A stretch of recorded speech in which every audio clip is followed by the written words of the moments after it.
Gente querida, eu quero convidar você a abrir o Evangelho de Mateus e ler comigo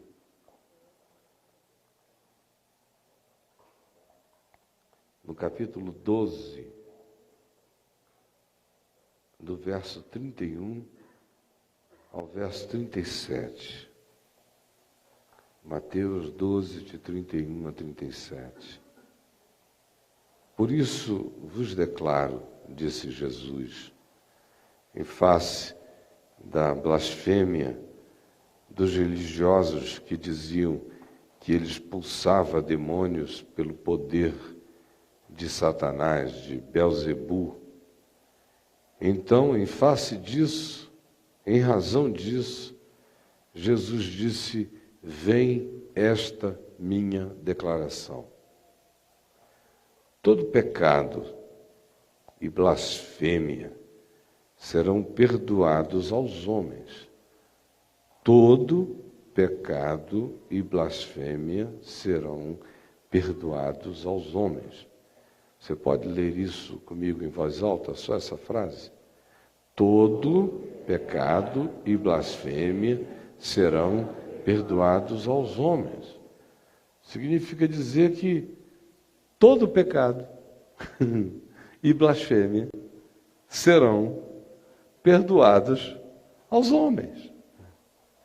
Isso é extraordinário. Todo pecado e blasfêmia serão perdoados aos homens. E aí Jesus prossegue. Lembrem-se, num ambiente de teólogos, escribas, fariseus, autoridades do templo, donos dos dogmas, senhores dos aplicativos das exigências humanas declaradas em nome de Deus sobre os que se submetiam a tais opressões. É nesse ambiente que Jesus diz isso. É para esse pessoal, faz de conta que aqui só tem teólogo, escriba, fariseu, autoridade do templo, inquirindo a Jesus, e Jesus tinha acabado de expulsar um demônio de uma pessoa, e eles se levantaram e disseram: não é Deus, não. Ele expulsa demônios pelo poder de Belzebu, do maioral dos demônios. Isso é conluio com as trevas, é magia negra. E não estavam dizendo isto porque pensassem que assim fosse. Não havia um pingo de sinceridade na declaração. Era apenas anti-marketing, era contra-informação, era tentativa de sabotamento deliberado do que estava sendo construído como fé no coração dos outros, fé que convergia para uma pessoa sobre a qual eles não tinham controle, domínio, ascendência.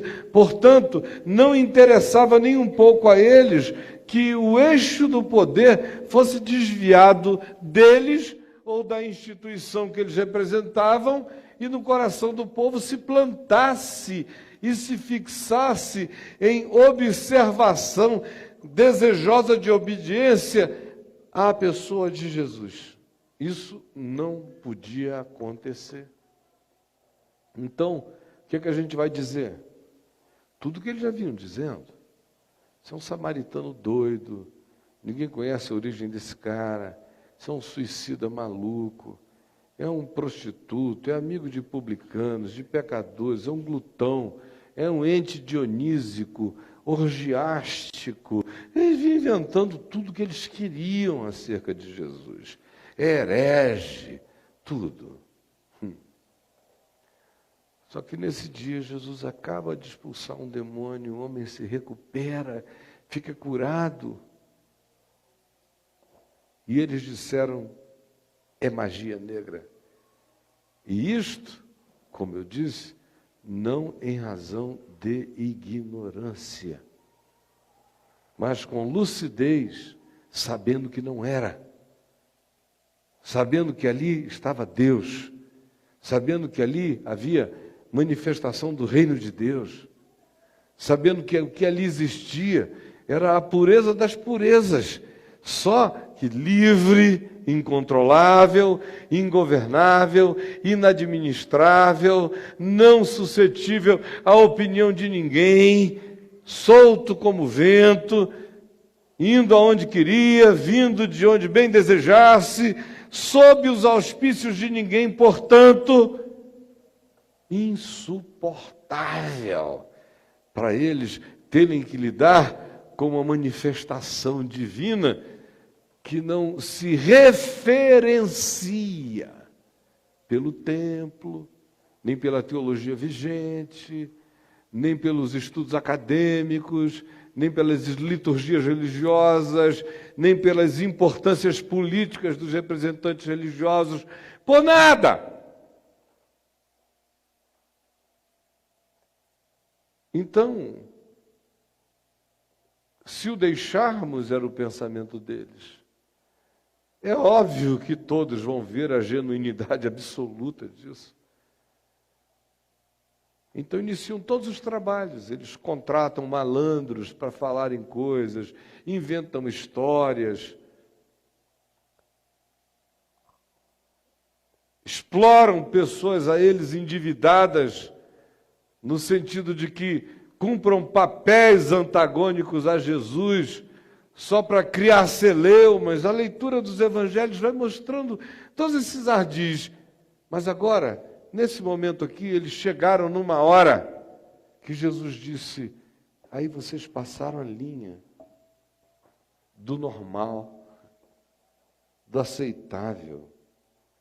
Porque todo pecado, seja ele fruto de deliberação, seja ele resultado da ignorância, ou da cultura na qual se foi criado, ou de subtezas que de nós brotem e que sejam malignas e realizem o que nós mesmos logo depois arrepender-nos-emos e lamentaremos de que de nós tenha brotado aos galopes tal insensatez. Seja o que for, pecado é normal dentro da natureza caída da humanidade. É normal não no sentido de transformar a transgressão em projeto de vida, mas o que é normal é o homem relativo, mesmo na sua consciência, no seu esforço de caminhar sempre com a melhor percepção e com os melhores aferimentos que a sua consciência possua, ainda assim ele é passível. Todos nós somos passíveis de tropeços, erros, equívocos, interpretações erradas, opiniões equivocadas, tanta coisa, o que nós todos sabemos. Mas ainda recai dentro de um limite. Se a pessoa não é cínica, não é deliberadamente planejadora da maldade para praticá-la com as intenções da perversidade, se não existe uma deliberação tão fomentada no coração, Jesus está dizendo, cai no âmbito do que seja considerado normal em relação à relatividade humana. Por isso, todo pecado e blasfêmia proferidos pelos homens são perdoados. Porque ai de nós se não fossem, todos eles já estão perdoados. Aí ele diz, exceto o pecado que vocês estão pecando contra o Espírito Santo. Vocês olham para mim, vocês sabem quem eu sou, e com isso ele não dizia, vocês sabem que eu sou Deus, Não, isso aí já é evolução da percepção de quem ele fosse. Não havia praticamente ninguém entre os imediatos de Jesus com essa elaboração definida na mente. Ninguém. E nem ele cobrou de ninguém esse tipo de elaboração. Ele só esperava, era com a luz que o cara teve, conforme tinha entendido, que chegasse com todo o coração.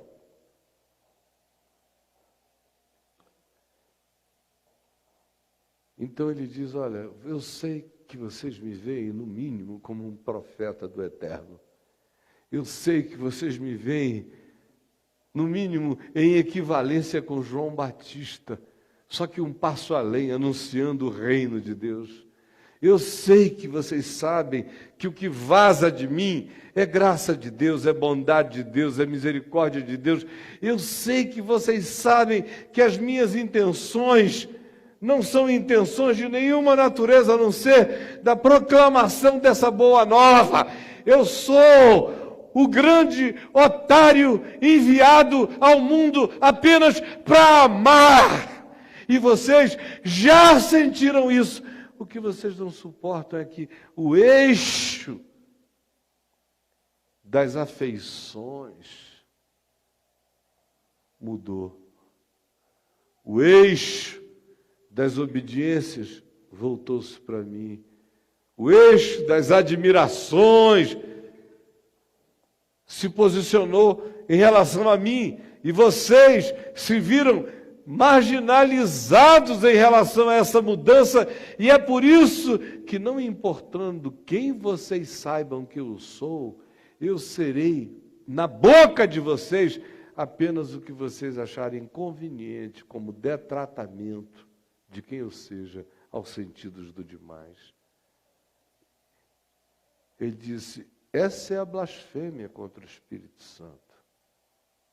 É lúcida e conscientemente atribuir ao diabo o que a gente sabe com certeza que é Deus que está fazendo.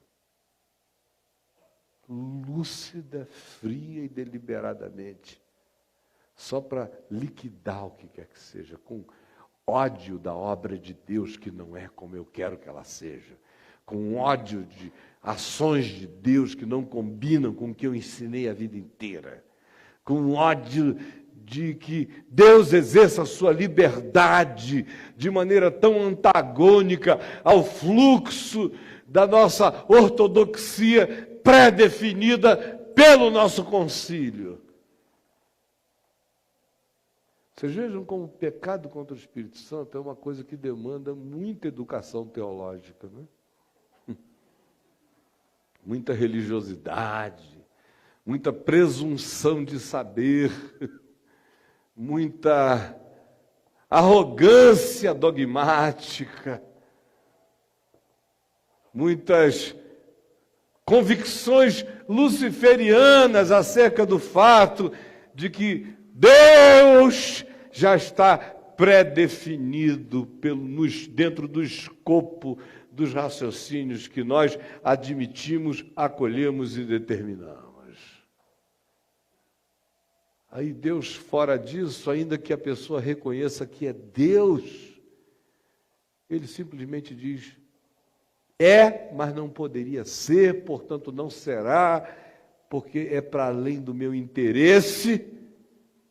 E aí, contra Deus, como um diabo, o indivíduo diz que o que se faz em nome de Deus é obra do inferno. Aí o cara se põe deliberadamente fora da graça de Deus, porque alguém que chega e diz, eu sei que Deus está agindo ali, mas não é como eu gosto de vê-lo agir, e por isso digo, aquilo ali não é Deus agindo, é o diabo agindo. Ao fazer assim, eu me alienei definitivamente. Eu disse que Deus é o diabo, portanto, aonde eu estou, passou a ser o meu lado.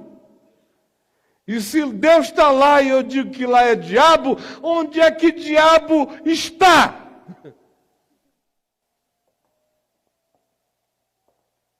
Não tem nada complicado sobre blasfêmia com o Espírito Santo. Blasfêmia contra o Espírito Santo é uma deliberação lúcida e consciente que dá em muito pouca gente, e na maioria das vezes, quando dá, é gente cheia de teologia, de religião, e de dogmas e de convicções pseudo-sublimes.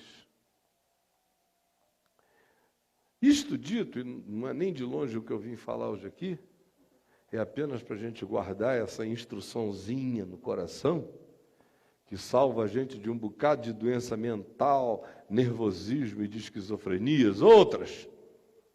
Prossigamos a leitura. Jesus então lhes diz, da seguinte maneira: esse que assim proceder, falar contra o Espírito Santo, não lhe será perdoado nem neste mundo e nem no outro. Ou fazei a árvore boa e o seu fruto é bom, ou fazei a árvore má e o seu fruto mau, porque pelo fruto se conhece a árvore. Raça de víboras, como podeis falar coisas boas sendo maus? Porque a boca fala do que está cheio o coração. O homem bom tira do tesouro bom coisas boas, mas o homem mau, do mau tesouro, tira coisas más. Digo-vos que de toda palavra frívola, idiotada, inconsequente, perversinha, que proferirem os homens, dela darão conta no dia do juízo. Porque pelas tuas palavras, porque com a tua boca, se tu confessares a Jesus como Senhor, e no teu coração tu credes que Deus o ressuscitou de entre os mortos, tu serás justificado com a tua boca e com as tuas palavras. E também pela tua boca e pelas tuas palavras, tu serás condenado. Vocês vejam que isso começa com essa gravidade da blasfêmia contra o Espírito Santo. Aí evolui, e ele diz, logo em seguida, no verso 33, algo que sempre me chamou a atenção, desde há muitos anos atrás, quando a expressão que ele usa é a seguinte: ou fazei a árvore boa e o seu fruto bom, ou fazei a árvore má e o seu fruto mau, mostrando-nos que existe uma certa artesanalidade, coparticipação, responsabilidade intrínseca do homem no produto do seu fruto apresentado na vida. Você se faz na árvore que você quer ser. Fazei a árvore boa e o seu fruto será bom. Fazei a árvore má e o seu fruto será mau. É estranho, mas até nisto, o Evangelho nos torna coparticipantes e corresponsáveis completamente e totalmente responsáveis ao final acerca de que tipo de produção da nossa vida brota. Ou seja, existe qualquer que pudesse ser, na época de Jesus não era o caso, mas hoje, qualquer que possa ser, a mitificação e o culto da natureza intrínseca, do DNA kármico, da natureza do ser que foi predesignado para produzir maldades, predesignado para produzir bondades. Você vai ter que apelar para quem você quiser, mas para Jesus não dá. Porque ele vem com esse realismo e diz: todo mundo é responsável por quem é, pensa, diz, fala e age. Vem ele e diz: tão responsáveis que pelas tuas palavras, que são as tuas produções, são os teus pensamentos, são as tuas cogitações, são as tuas elaborações, são os teus mundos, as tuas construções, são as tuas palavras, é o teu universo onde tu és Deus. É no ambiente das tuas palavras e dos teus pensamentos, dos seus sentimentos, dos teus desejos, aí aonde eu te constituí, Deus, diz Deus, não te tornes um diabo.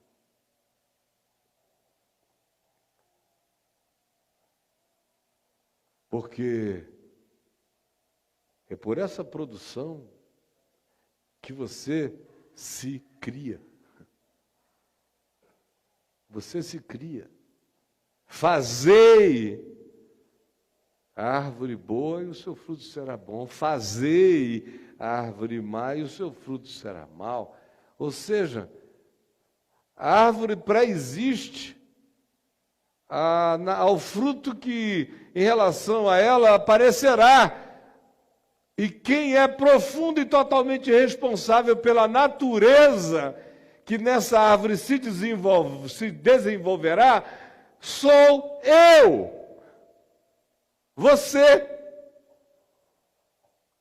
E a matrix desse desenvolvimento é o meu pensamento, aqui chamado por Jesus de palavras.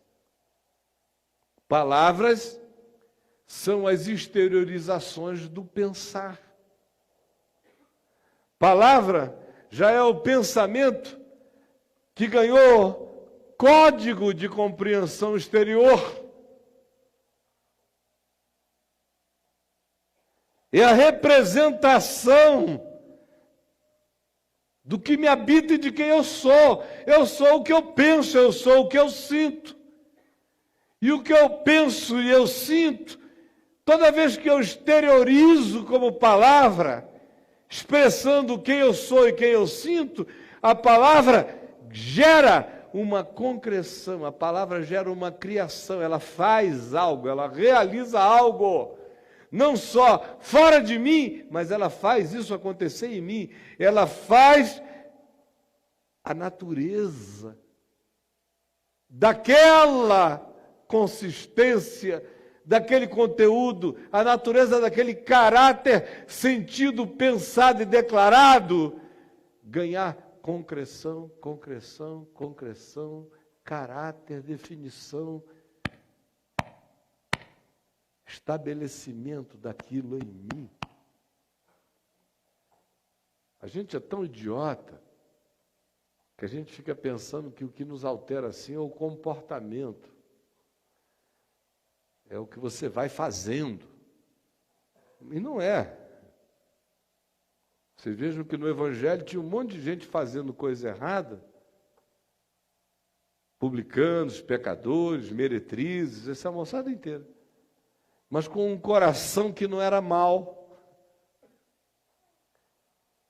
Por outro lado, os que são acusados de maldade, denunciados a sua maldade por Jesus nos evangelhos, não são essas pessoas que tinham comportamento errado, são justamente as que não tinham comportamento errado, mas tinham todos os pensamentos, sentimentos e palavras tomadas pelos juízos da morte, e ainda que tudo girasse em torno de conveniência, porque no final, até quando levaram-no para a cruz, está dito, por inveja o mataram.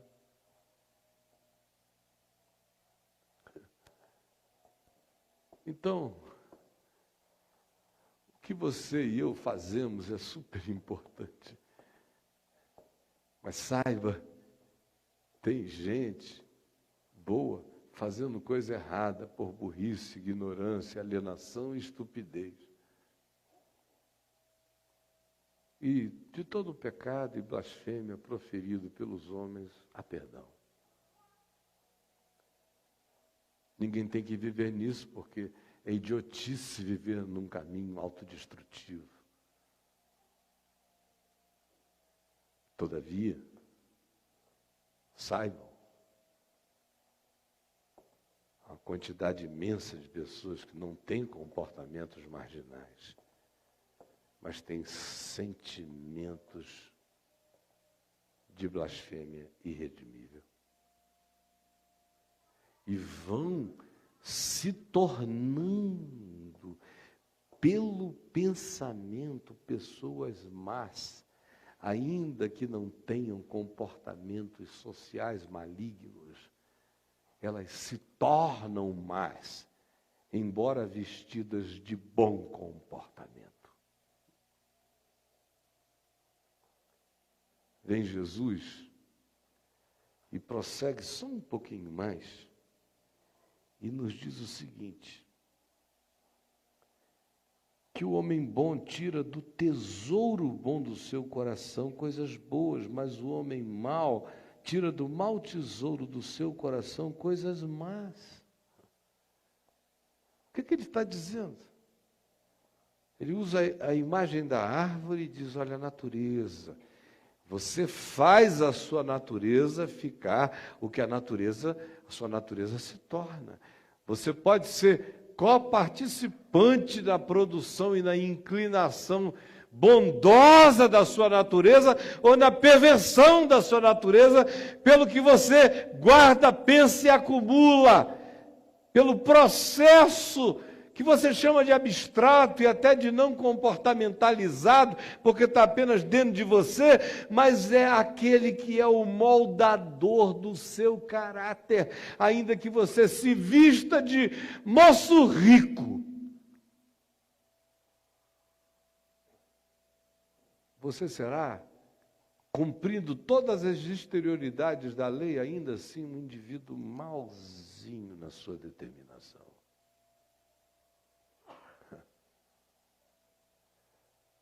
A segunda imagem que ele usa é a do tesouro, do baú guardado.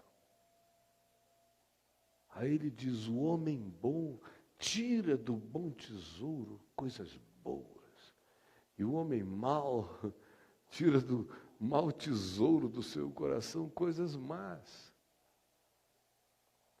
E tudo isso vinculado ao processo mental, ao que eu penso, a minha produção subjetiva, ao alimentar dos meus sentimentos. Você para ver quais são os seus processos mentais, de dia e de noite, o que você mais pensa? Você ouve seus pensamentos? Você para e ausculta seus sentimentos? Ou você está tão entupido que você pensa sem ouvir o que pensa, sente sem discernir o que sente, como 90 e tanto % dos humanos no planeta Terra. Passa o dia pensando, sem ouvir o que pensa, sem julgar o que pensa, passa o dia sentindo, sem nem saber o que sente, nem por que sente, apenas prega os sentimentos aonde vai chegando, mas não tem nem relação de causa e efeito entre o que eu estou sentindo e aonde eu aplico o meu sentir. Porque a alienação é total. A estupidez é horrível. No entanto, ninguém faz isso impunemente. Olha aqui para mim. Esse é o teu depósito, meu querido, minha querida. Teu depósito. Nossos pensamentos se arquivam, os nossos pensamentos nos habitam de maneira cumulativa. Não existe o pensamento que você pensou e não repudiou, e que não tenha se tornado um pensamento residualmente acumulado dentro de você. O pensamento que não se torna cumulativo em mim é o que eu identifico, avalio e eu tiro de mim lucidamente, dizendo: não há lugar para essa reflexão em mim. Do contrário, basta que eu silencie, ele se torna um valor acumulado. É um depósito que eu tenho dentro de mim. Que Jesus disse, pode ser um bom tesouro, ou pode ser um mau depósito. Depende de quem é o homem. de quem é o homem bom ou o homem mau. O homem bom tira do seu depósito coisas boas, porque ficou acumulado no seu depósito o que de bom ele deixou acumular pela lucidez da acumulação, dizendo: assim eu quero pensar, assim eu quero interpretar, assim eu quero ser, assim eu quero discernir, assim é meu caráter segundo Deus. Mas o homem mau,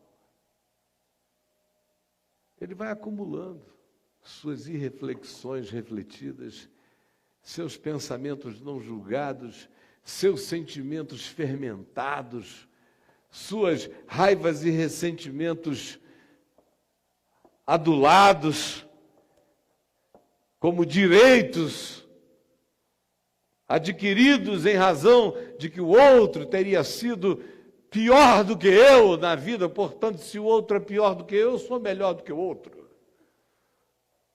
Então, eu tenho mais virtude do que ele, eu sou melhor do que o Maluf, graças a Deus.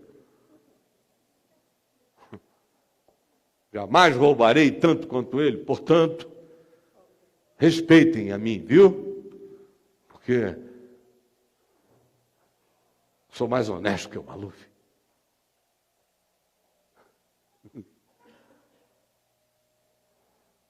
Tudo gente má,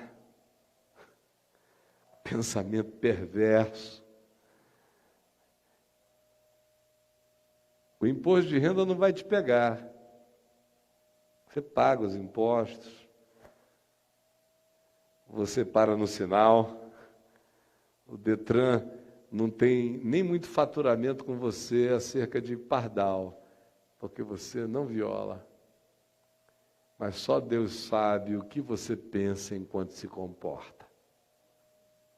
O que você pensa enquanto não adultera, o que você pensa enquanto não rouba, o que você pensa enquanto não mata, o que você fala, dizendo é melhor falar do que matar, é melhor anarquizar com ele do que ir lá e dar um soco na cara. Aí você vai fazendo, para continuar um cidadão bom, se tornando um ente humano mau. Comportadamente, de maneira impolutamente mal, feio, blasfemo.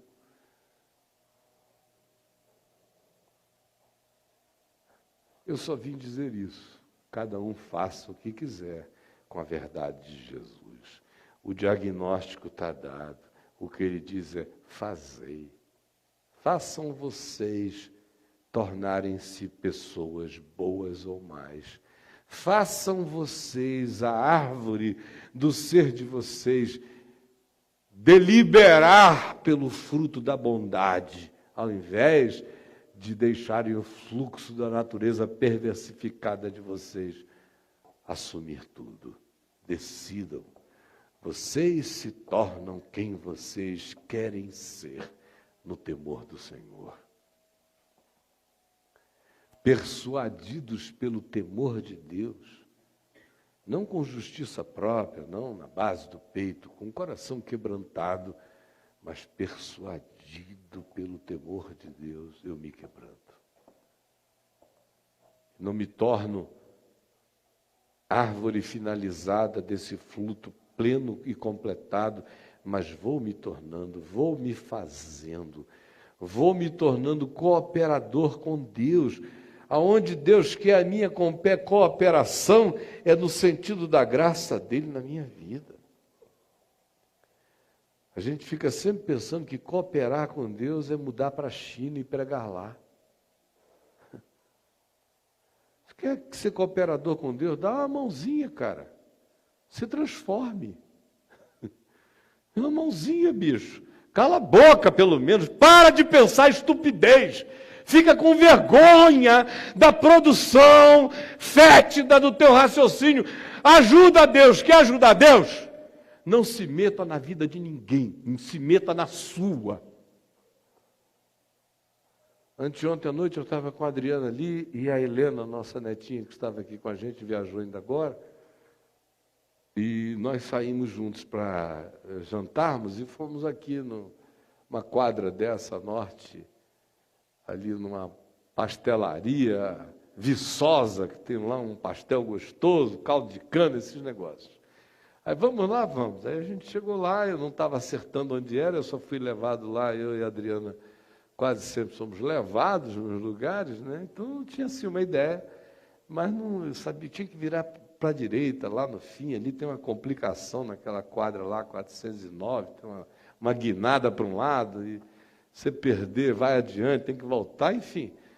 Aí eu parei lá num Vale Parking, num negócio desse, aí o cara não tinha informação, falou, aquele homem ali que está vendendo um filé mignon, aquele filézinho de gato ali na esquina, deve saber que ele é daqui do pedaço. Aí eu cheguei lá, está ele com um avental e mais uns 3 ou 4 amigos assim em volta. Eu falei, ei, gente boa, você sabe, porventura, onde é o lugar assim, assim, assim? Aí ele falou, sei, mas não sei muito bem não, mas aquele ali sabe tudo. Aí tinha lá um outro rapaz sentado, moreno, assim, uns 40 anos. Aí eu falei, você, meu irmãozão, pode me ajudar a chegar lá? Aí ele falou, eu posso. Aí foi olhando assim, me olhou, falou, reverendo Caio Fábio? Aí eu falei, meu irmão, tudo bom? Estou querendo comer um pastel com a minha mulher e minha neta. Vou lhe botar lá no pastel, mas antes, não perco nada, viu? YouTube, vem ver TV, não sei o quê, estou em todas. Aí chegou um outro cara, falou, estou reconhecendo a voz. Aí um outro que vinha atravessando a rua, é o senhor de Sou. Aí daqui a pouco tinham lá 3, 4 fotografias. Pai, chega a gente e tal. E o moço da barraca, o do filé mignon, de avental, foi ficando assim meio de fora da história, daquela confraria. E eu preocupado com a Adriana e a Helena, digo, não estou entendendo nada do que está acontecendo aqui, eu só queria saber a direção e correr, né? Aí estão lá me segurando. Aí esse primeiro, que disse, reverendo Caio Fábio, virou e falou assim para mim, não perco nada dele, hein? E sou ateu, hein? E sou ateu, hein? Porque, pelo amor de Deus, aqui dá gosto ouvir esse homem. Qualquer bom ateu, depois que ouve, fica assim, satisfeito, dá uma paz danada. É uma coisa maravilhosa, não perco, recomendo para todo mundo, reverendo. Que coisa boa! Aí o cara do aventalzinho chega assim, aí virou, antes disso, ele virou e falou assim para mim, mas eu não sei se o senhor vai ficar triste de eu estar falando isso. Eu falei, não, você está me matando de alegria. Aí ele falou, por quê? Porque eu não creio em Deus? Eu falei, não, cara, é porque Deus crê em ti. Aí ele ficou assim me olhando, eu falei, você não sabia que Deus crê em ti? Se Deus não cresce em ti, você não estava aqui. Então, se você crê em Deus ou não crê em Deus, você e nada é a mesma coisa. Agora, Deus crê em ti. Essa que é coisa boa. Aí já me abraçou, assim, por isso que eu gosto dele. Não sei o que e tal. Aí vem o homem do aventalzinho, entra na parada e diz assim, eu sou batista. Eu falei, ai Jesus, tem misericórdia. Vai acabar com o que está acontecendo aqui. Esses 3 minutos de glória de Deus aqui, o cara vem acabar isso. Eu sou batista. Reverendo, temos que orar por eles. Eu falei, meu amigo, devagar para não atrapalhar o que Deus está fazendo, tá bom? Ora devagar, assim, ora pequenininho e caladinho para não atrapalhar o que Deus está fazendo. Deus abençoe você, e beijei o ateu e os outros e fui embora. Porque, cara, vou te dizer, palavras frívolas, palavras de uma vaidade moral, de um cara que quer ser superior aos outros, que deve encher o saco de todo mundo ali. O ateu é o desgraçado do pedaço. Aí chego lá eu, que sou uma simbolização na cabeça dele, e o ateu é que tem uma identificação comigo, e eu com o ateu que eu jamais teria com ele. Aí ele quer ter uma afirmação para ele não se sentir deixado de lado do ambiente, ele dá uma de superior. Reverendo, temos que orar por ele, está todo mundo perdido aí, né? Aí o cara se coloca numa posição desgraçada de juízo percepcional.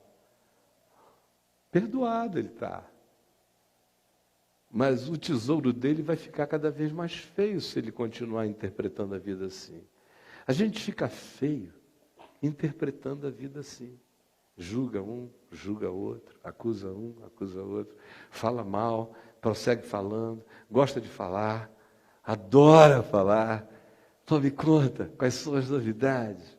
Aí vai crescendo isso. E você acha que é só uma falação. Não, querido. É uma acumulação de maldade. Vai alterando você, vai mudando você. Não vai necessariamente alterar o seu comportamento social, mas vai alterar a sua natureza. Vai fazer você ser árvore ruim. Vai fazer você ser depósito de maldade. O diagnóstico do Evangelho é esse. A decisão de Jesus é: faça você a si mesmo, fazei a árvore, decida pela natureza que você quer ter. Hoje. E seja cooperador de Deus no fazimento dessa construção de consciência, de caráter, de natureza e de tesouro. Escolha o tesouro que você quer carregar. Vamos ficar em pé e vamos orar.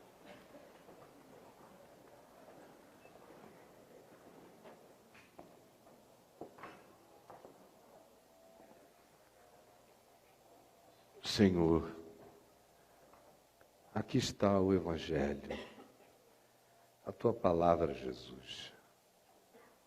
Não tenho a menor dúvida que é a Tua palavra,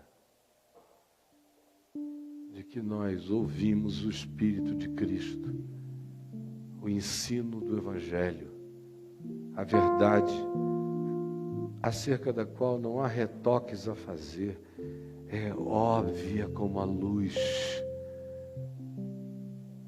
É óbvia como a luz, é clara. Por favor, ajuda-nos a nos tornarmos cooperadores de Deus como filhos amados, cooperando com o Espírito Santo no nosso coração, nos tornando solidários com a verdade de Deus em nós, para que ela gere acumulações de vida, tesouros do bem.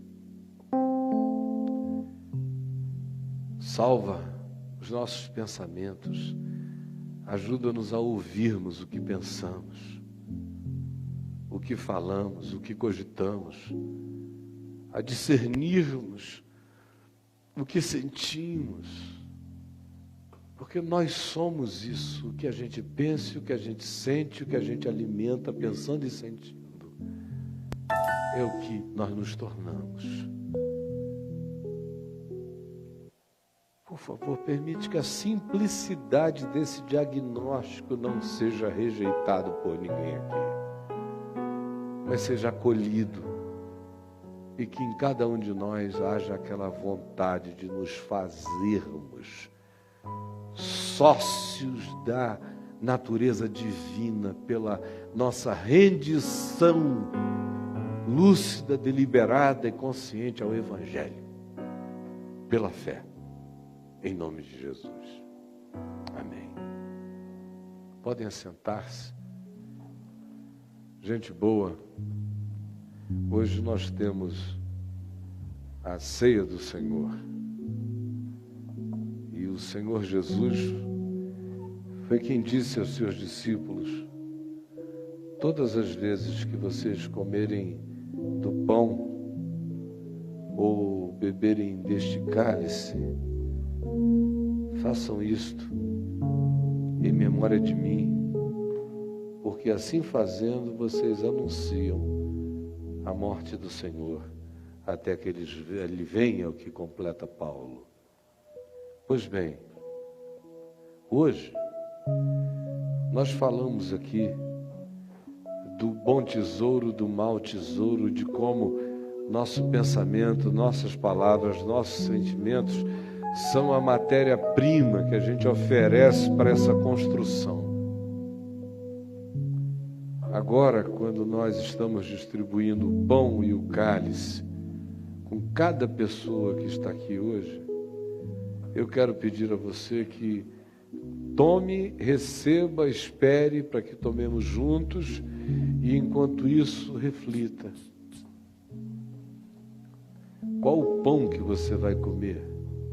Se esse pão fosse uma síntese dos seus sentimentos e das suas palavras, eu lhe pergunto, você estaria comendo saúde ou estaria comendo veneno? Só me responda isso. Se esse pãozinho que está aí na sua mão, esse aqui, pelo amor de Deus, esse aqui tá do bom, viu? Tá pro Bruce Lee treinar nele ali. Ó, tem que ter um bom dente também para cara. Mas eu adoro. Durinho assim é como eu gosto. Só me responda.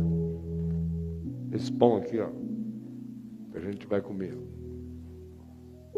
Se o que está dentro de mim, como pensamento, palavras, sentimento, emoção, se transferisse para cá agora, o que está dentro de ti, odeia alguém? Tem raiva? Vontade de dar um pau em alguém? Juntar o cara, acertar feio?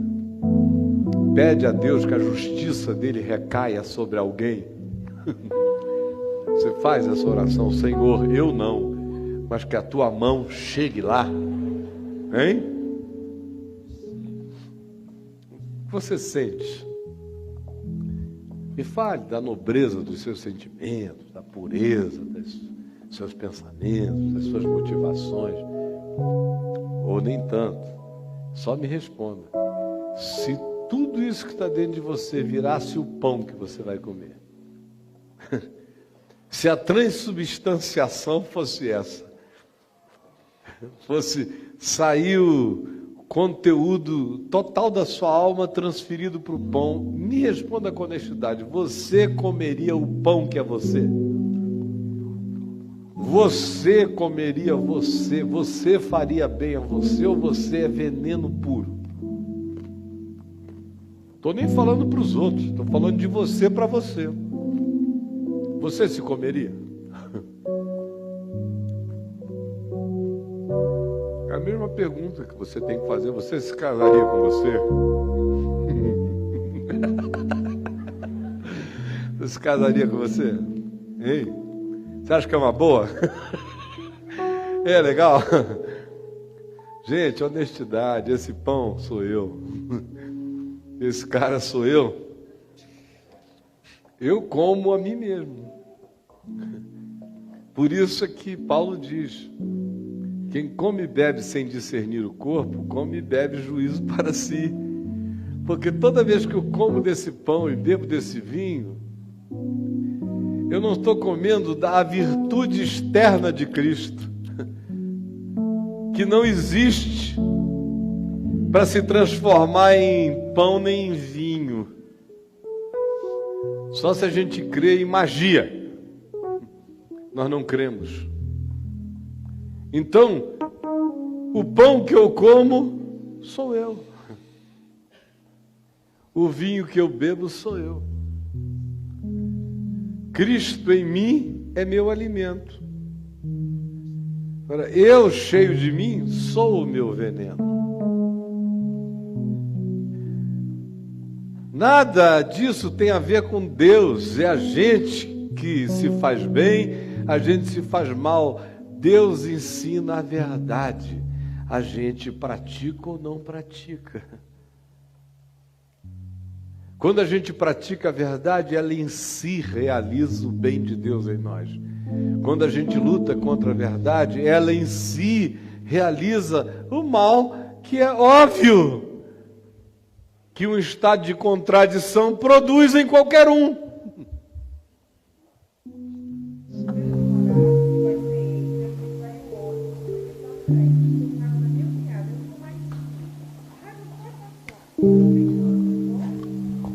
Você quer tomar? Você quer que a raiva passe? Você quer que a raiva passe? Hã? Quer não?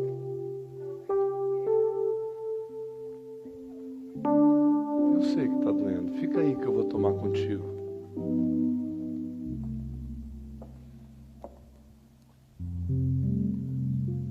Olha, minha filhinha, deixa eu te falar uma coisa. Pega um pequeno aqui.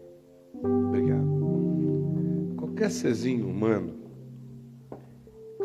que tenha a sincera honestidade de segurar um pão com esse significado espiritual e pessoal numa mão e um cálice na outra, e diz o que você disse,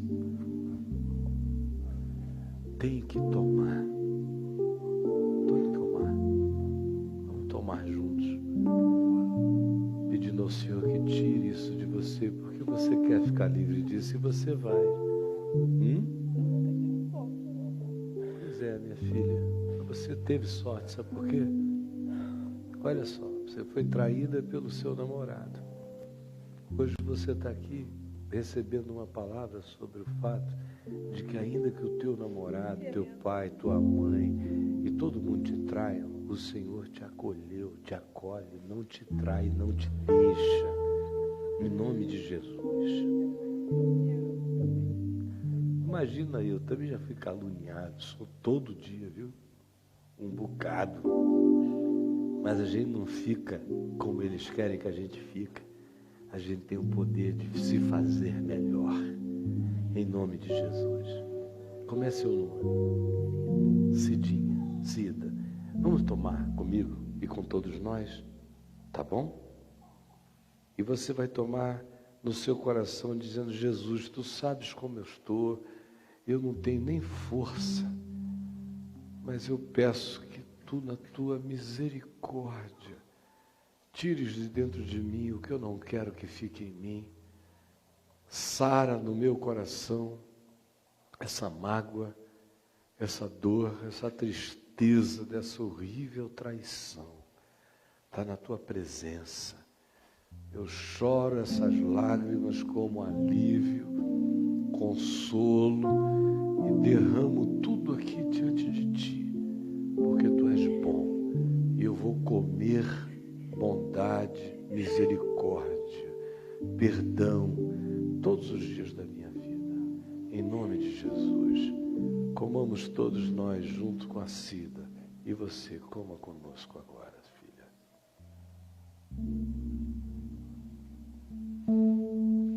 Bebamos todos.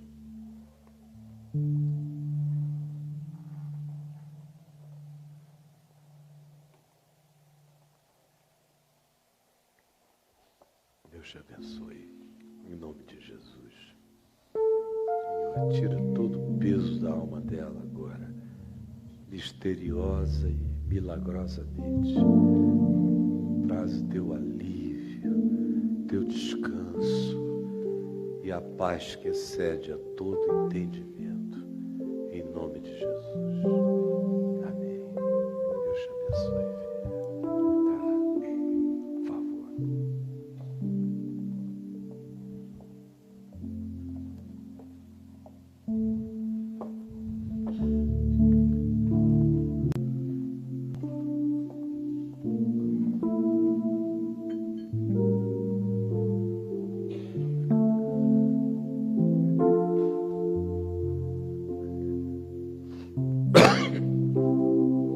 Meus queridos, vamos dar as mãos e vamos encerrar juntos. queridos. Vem cá, querido.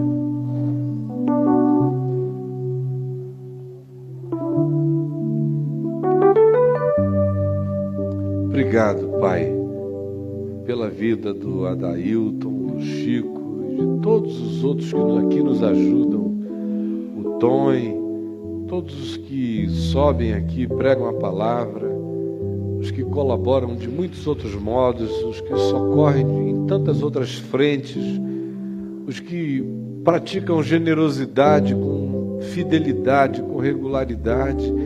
Abençoa todos, abençoa os que gostariam de se dar mais e ainda não o fizeram, mas o farão. Obrigado por aqueles que gostariam de contribuir mais e não puderam, mas ainda poderão. Obrigado porque todas as coisas cooperam e cooperarão para a gente se tornar pessoas mais parecidas com o teu amor.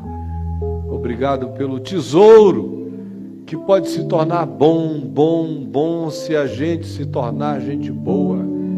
Salva-nos de alimentarmos a maldade em nós, que só nos devolverá e nos trará para a vida o que de mais horrendo de nós possa proceder. Permite que a tua palavra tenha sido entendida e que o Evangelho vença a maldade em nós, em mim, em cada um de nós, em nome de Jesus. Amém e amém. Paz do Senhor.